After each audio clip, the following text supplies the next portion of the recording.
नमस्कार दोस्तों, आज डे 4 इंग्लिश की टाइपिंग का डाल रहे हैं। 2 दिन के लिए माफ़ी चाहेंगे, 2 दिन हम आपके लिए डाल नहीं पाए कंटेंट। किसी ऑफलाइन बच्चे बहुत ज़्यादा होने के कारण हम रिकॉर्ड नहीं कर पा रहे थे उस चीज़ को। आज लेट नाइट उसको रिकॉर्ड करके आपके लिए डाल रहे हैं। लर्निंग आपको होप सो 2 एक्सरसाइज आपको पसंद आई होगी। अगर नहीं अभी तक देखी है तो एक बार के लिए देख लीजिए। आपको कैसा लग रहा है हमारा वो कंटेंट, एक बार के लिए ज़रूर बताइए। अब बातचीत कर रहे हैं हम आगे के मैटर के लिए। देखो, अगर मैं आपको बात करूं, जो बच्चे बॉर्डर वाले हैं वो किसी इंस्टीट्यूट नहीं जा रहे हैं तो प्लीज़ घर पे ज़रूर टाइपिंग कर लीजिए, क्योंकि अगर उनका 0 का स्टैंडर्ड रहा और वो बाद में अगर की टाइपिंग की तैयारी करने की कोशिश करेंगे तो कवर नहीं हो पाएगी टाइपिंग। देखिए, आज हम बातचीत करेंगे लोअर रो की, जो काफ़ी हद तक इम्पोर्टेंट है। लोअर रो के अंदर चीज़ें होती हैं, देखिए बहुत सारे कन्फ्यूज़न रहते हैं। एक डार्क वर्ल्ड सा नाम से शायद किसी का कमेंट भी आया था कि बी किससे टाइप करते हैं, उनका भी मैं सॉल्यूशन अभी करने वाला हूँ। इसमें आपके लिए अगर ये लाइन अच्छी होती है तो आपके लिए हिंदी भी थोड़ा सा आसान हो जाती है, क्योंकि हिंदी के अंदर काफ़ी हद तक द, छ, डे, गे, बे, ध, झ, ऊ, ए, ई, ये सारे लेटर क्या है नीचे वाली लाइन से आते हैं। उनकी भी वीडियो हमने स्टार्ट कर रखी है हिंदी टाइपिंग की, आप वहाँ जाके देख सकते हो। 2 वीडियोस हमने अपलोड कर रखी है, तो एक बार के लिए वो भी विजिट कर लीजिए। बाकी आज मैं आपको नीचे वाली लाइन बताता हूँ कि कैसे करना है। देखिए, आपको अगर मैं शुरुआत कीबोर्ड की बताऊँ तो देखिए कैसे है। जब आप नीचे वाली लाइन को देख रहे हो तो नीचे वाली लाइन हल्का सा आपके लिए क्या आ रही है, एंगल से आ रही है, तिरछा आ रही है। तो आपको एक बात तो स्पष्ट समझ में आ जानी चाहिए कि आपको हल्का सा क्या आना है, ऐसे आना है हाथ के लिए। आपके लिए क्या हो गया, आप थोड़ा सा ऐसे तिरछा हो गया। अब देखो, बैठने का स्ट्रक्चर क्या होता है, ऐसे होता है।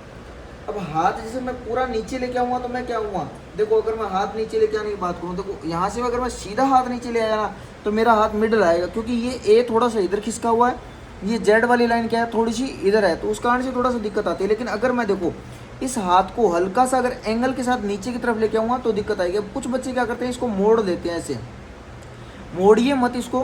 हाथ को थोड़ा सा उठा के आप सीधा ले आइए। जैसे जेड वापस में हाथ गया, 1 सेकंड के लिए रुका होम रो पे, एक्स वापस होम रो पे गया, 1 सेकंड के लिए रुका, सी वापस होम रो पे गया, 1 सेकंड के लिए रुका, वी वापस होम रो पे गया, 1 सेकंड के लिए रुका, और बी जब आता है तो बी इस उंगली से लेना है आपको। जिस वाली उंगली, जिस हाथ से आप ए प्रेस करते हो, एस प्रेस करते हो ना, उसी हाथ से आपको बी प्रेस करना है। तो बी के लिए आपको क्या करना है, ऐसे।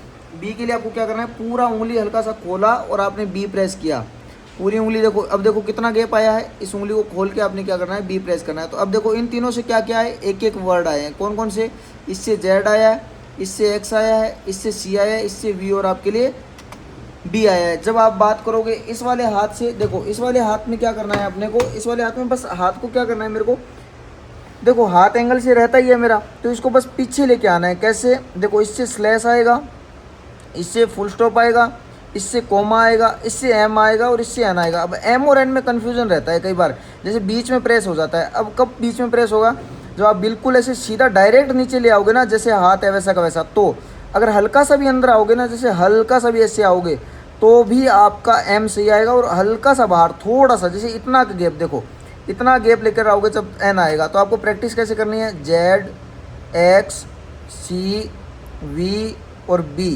Space, slash, full stop, comma, M और एन, ये बोल बोल के आपको प्रैक्टिस करनी है। अब इसके अंदर हमने क्या किया है, आपको एक चीज़ दिखाता हूँ मैं।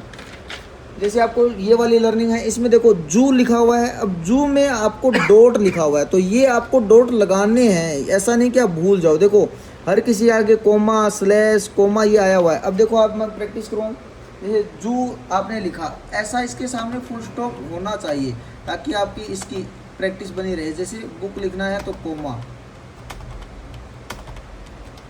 तो आपके लिए अगर ये प्रैक्टिस रहेगी तो बढ़िया है। फिर आपके लिए अब काम क्या है, देखो मैं वो बता देता हूँ। जैसे ही आप इस लाइन की प्रैक्टिस करने बैठो, उससे पहले आपका होम रो की प्रैक्टिस, होम रो के जो वर्ड है ना उनकी दोबारा से प्रैक्टिस करनी है। जो अपर रो के वर्ड है उनकी दोबारा से प्रैक्टिस करनी है। जो लोअर रो के वर्ड हैं उनकी तो प्रैक्टिस करनी है। अब जब जैसे आज मान के चलिए आपने प्रैक्टिस कर ली, तो कल ऐसा नहीं है कि आप आगे खिसक जाओ। कल आपको क्या करना है, इन तीनों लाइन को दोबारा से एक बार प्रैक्टिस कर लेना है, क्योंकि आप घर पे टाइपिंग कर रहे हो। जैसे किसी ट्यूटर के पास कर रहे हो तो आप आगे फॉरवर्ड कर सकते हो, आगे बढ़ सकते हो, लेकिन जब घर पे टाइपिंग कर रहे हो तो आपको इनको एक दिन और तीनों लाइनों के वर्ड को एक बार 4-4, 5-5, 6-6 बार लिख लीजिए, ताकि आपके वर्ड अच्छे से याद हो जाए। जब ये याद हो जाएंगे तो नेक्स्ट वीडियो के अंदर मैं आपको कैपिटल वर्ड कैसे करते हैं वो करना सिखाऊंगा। उसके बाद आपकी हिंदी की लर्निंग कंप्लीट है। फिर मैं आपको सॉफ्टवेयर बताऊंगा कि कौन सा सॉफ्टवेयर किस तरीके से आप काम में ले सकते हो। ताकि आपको घर पे बैठकर अगर काम करना हो तो थोड़ा बहुत फ़ायदा हो सके। बाकी ये सीरीज़ कैसे लग रही है आपको ये बता दीजिए। टेलीग्राम पे जुड़े रहिए, JCD क्लासेस जयपुर नाम से सर्च कीजिए आप। उसके अलावा आप क्या करोगे, इंस्टाग्राम पे आप जुड़ सकते हो, वहाँ मैं लाइव आता रहता हूँ कुछ ना कुछ टिप्स देने के लिए। यूट्यूब पे आप सब्सक्राइब कर लीजिए, वहाँ भी आपको टिप्स मिलती रहेगी। बाकी अगर कोई डाउट आ रहा है तो एक बार कमेंट बॉक्स में लिख दीजिए। ऑफलाइन बैच के लिए आप मेट्रो पिलर 64 गुजर की थड़ी पे आ सकते हो, और महेश नगर के अंदर JDA पार्क के पास 80 फीट रोड पे आप हमारे पास ऑफलाइन सेंटर के लिए आ सकते हो। धन्यवाद।